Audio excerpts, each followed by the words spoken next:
Tamang-tama, Bogart. Hiring sila dito, oh. Tara, apply tayo. Ayoko, Lex. Ikaw na lang. Mahina kasi ako dyan sa tanong-tanong eh. Sige na, Bogart. Tuturuan kita. Talaga? Oo. O siya. Sige na nga. Aba, andito pala ang malakas kumain. Si Abudo. Oo nga eh. Mag-a-apply din daw siya. Kamusta, Bogart? Ito, pogi pa rin. Pasok na yung nauna sa inyo. Ikaw na, Abudo. Anong pangalan mo? Abudo po. Abudo? Ano yon? Parang kaning labsak? Anong tinapos mo, Abudo? Katatapos ko lang po kumain.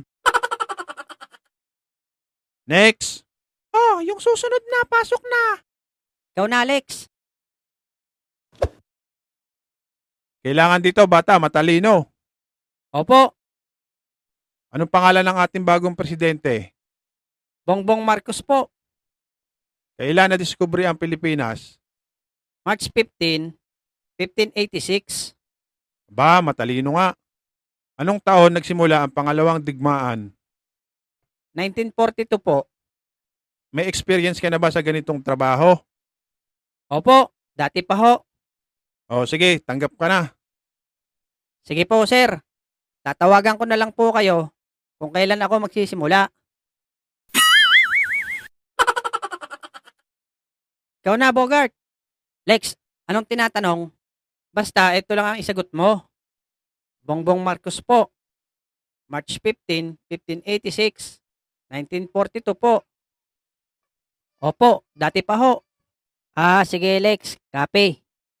Next! Napakadali lang pala nito. Anong pangalan mo? Bongbong Marcos po. Ha? Kailan ka pinanganak? March 15, 1586 po. Ano? Pangilan ka naman sa magkakapatid? Bale, 1942 po. Abnormal ka ba? Opo, dati pa ho.